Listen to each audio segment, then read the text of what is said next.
Have you ever felt stuck in a cycle of bad habits? Maybe you've tried setting big goals but found it hard to stick to them. Or perhaps you've wondered why some people seem to effortlessly achieve what they want, while others, no matter how hard they try, seem to stay in place. I've been there too, frustrated by all the advice out there and how hard it can be to change even one little thing in my life.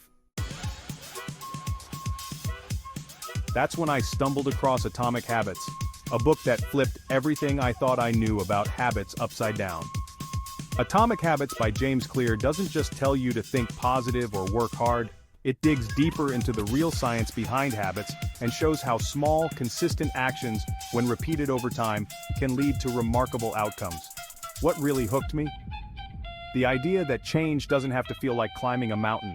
You don't need willpower of steel or to make huge sacrifices overnight. Instead, you can focus on small, almost unnoticeable changes that, when compounded over time, have the power to transform your life. Let's dive into the key ideas that made this book a game changer for me. 1. The power of tiny changes. Imagine standing at the starting point of a journey, unsure of where to go. Do you sprint toward your destination? Not in Atomic Habits. Clear's message is all about the small steps. Instead of thinking about how far we are from our goal, the book encourages us to focus on tiny habits that move us forward, even if it feels like we're inching along. It's the idea that if you get just 1% better every day, those tiny improvements will stack up.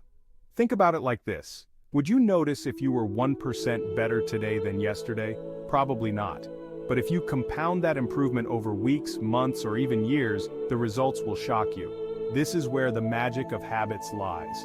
This idea hit home for me.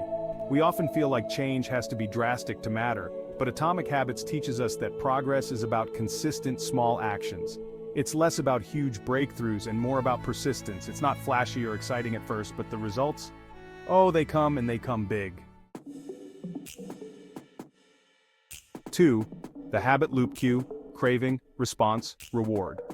Another fascinating concept from Atomic Habits is what Clear calls the habit loop. Habits aren't random, they follow a structure. Understanding this structure can help us change our behaviors. So, what's the loop? Cue, something that triggers your habit. Craving, the desire or urge that comes after the cue. Response, the actual habit or behavior. Reward, the satisfaction you get from completing the habit. Think about a habit like checking your phone. The cue might be hearing a notification. The craving, the itch to see what's happening. Your response is grabbing your phone and scrolling, and the reward is that little dopamine hit from checking the latest text, post, or like. Now, the beauty of understanding this loop is that it gives us control. If you want to change a habit, it starts with the cue. Maybe instead of keeping your phone on your desk, you put it in a drawer. That tiny tweak removes the cue and makes it harder to fall into the same old routine. When I realized how predictable my habits were, it felt like unlocking a cheat code to my life. Suddenly I wasn't just drifting from one habit to the next, I was actively shaping them. And trust me, once you see how these patterns work, it's hard to unsee it. You start to spot your cues everywhere, and that's where real change begins. Identity, becoming the person you want to be. Here's the thing that blew my mind. Most people approach change the wrong way. We usually set outcome-based goals. I want to lose 20 pounds. I want to write a book.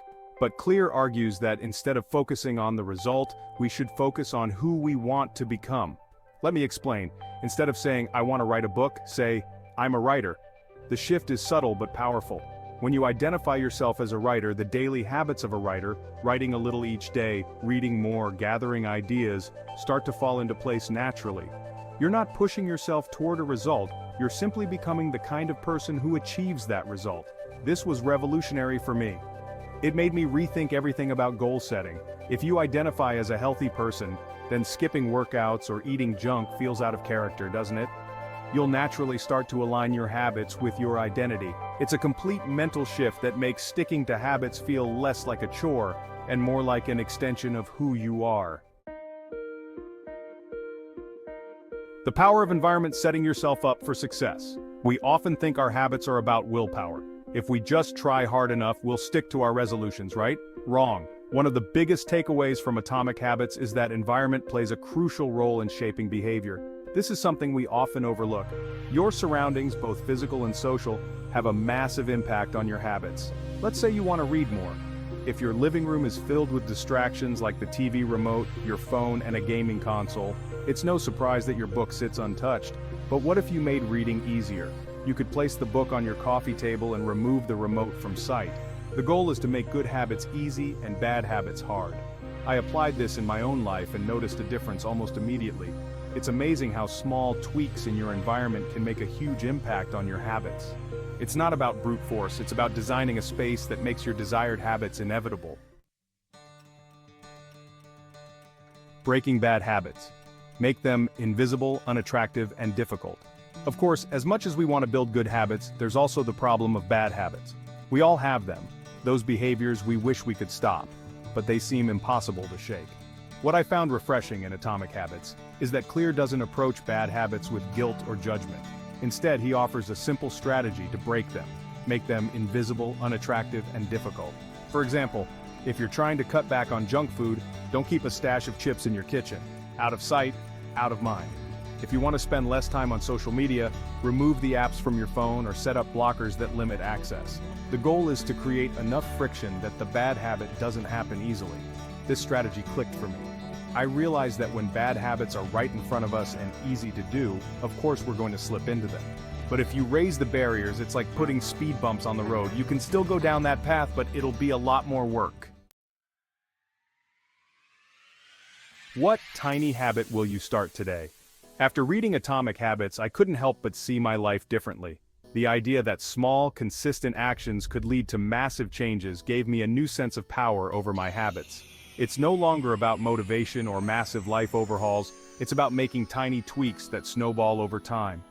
What tiny habit will you start today? Whether it's reading a few pages of a book each day, taking a 10-minute walk, or putting your phone away before bed, the impact of these small habits will surprise you. Remember, change doesn't have to be overwhelming, it can be atomic.